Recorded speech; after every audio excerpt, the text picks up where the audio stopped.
மாதத்துக்குள்ளே இப்படி ஒரு ஃபங்க்ஷன் நடக்கும், இந்த மாதிரியெல்லாம் பண்ணுவாங்கலாம் எதிர்பார்த்து இந்த வேலைக்கு வரல. நான் என்னென்ன சொல்லணும்னு நினச்சனோ ஐயா எல்லாத்தையுமே சொல்லிட்டேங்க. உண்மையாக சொல்லணும்னா எங்களோட ஜாப் பற்றி ஐயா சொன்னதான் உண்மை. இன்றைக்கி இந்த காலகட்டத்தில் ஃபோனு, வாட்ஸ்அப் இந்த மாதிரி நிறைய விஷயங்கள் இருக்குது. முன்னாடியெல்லாம் நம்ம பைக் கூட கிடையாது, சைக்கிளில் தான் எல்லாமே கொண்டு போய் கொடுக்கணும், எல்லாம் செய்யணும். அந்த மாதிரி இருக்குது. அப்போ எல்லாம் ஃபோன் வசதி எதுவுமே கிடையாது. எந்த ஒரு நல்லதோ கெட்டதோ தபால் மூலயமா மட்டும் தான் பண்ணிகிட்டு இருக்கணும்.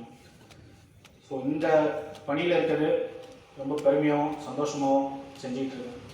கடைசி வரைக்கும் நீடிக்கன்னு வேண்டிக்கிறேன். உங்களை மாதிரி பல பேருக்கு நல்ல விஷயங்கள் எதுவாக இருந்தாலும் எங்கள் மூலயமா கொண்டு போய் சேர்க்கறதுல ரொம்ப சந்தோஷம். இப்படி வாய்ப்பு ஏற்படுத்தி கொடுத்த டீச்சர்ஸ், ஸ்டாஃப் எல்லாத்துக்கும் ரொம்ப நன்றி. தேங்க்ஸ். இந்த இனிய நிகழ்வுக்கு தலைமை தாங்கும் நம்ம தாளா ஐயா அவர்களையும், சிறப்பு விருந்தினர் தபால்கார ஐயா அவர்களையும் வருகிறவர்களை நாங்கள் வரவேற்கிறோம். ஒரு நல்ல நிகழ்வு இல்லையா? நீங்க போட்ட போஸ்ட் கார்டெல்லாம் உங்க வீட்டுக்கு வந்துருச்சா? எப்படி வந்துச்சு? நீங்க இங்க கிளாஸ்ல தானே எழுதுனீங்க, உங்க வகுப்புல ஆசிரியர் சொல்ல தானே எழுதுனீங்க. உங்க வீடு எனக்கு தெரியாது, ஆனா இந்த அண்ணாவுக்கு தெரியும். எப்படி? இங்க இத்தனை பேர் இருக்கிறீங்களா, உங்க எல்லா வீடுமே இந்த அண்ணாவுக்கு தெரியும். நம்ம சாதாரணமா எந்த ஒரு விலாசத்தையும் கண்டுபிடிக்க முடியாது, ஆனா இவங்க வாழ்க்கையே அந்த அட்ரஸ கண்டுபிடிக்கிறவையே வாழ்க்கையை செலவு பண்றாங்க.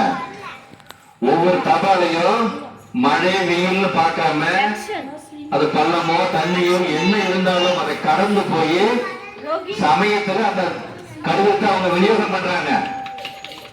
எல்லாருடைய விலாசத்தையும் கஷ்டப்பட்டு கேட்டு கேட்டு கேட்டு போய் கொடுக்கறாங்க. நமக்கு அந்த பொறுமை இல்லை, ஆனால் அவர்களுக்கு அந்த பொறுமை இருக்கிறது, கடமை உணர்வு இருக்கிறது. அவர்கள் பணி மேலும் சிறக்க வேண்டும். இது மாதிரியான தகவல்களை அல்லது இந்த புது வகையான எத்தனை வகை விஞ்ஞான மாற்றங்கள் வந்தாலும் இந்த தபால் துறை தன்னுடைய பணியை சிறப்பே செய்து கொண்டிருக்கிறது. தொடர்ந்து இந்த அஞ்சல் துறை வளர வேண்டும், இது போன்ற சமுதாய பணி வளர வேண்டும் என்று கேட்டுக்கொண்டு விடைபெறுகிறேன். நன்றி, வணக்கம்.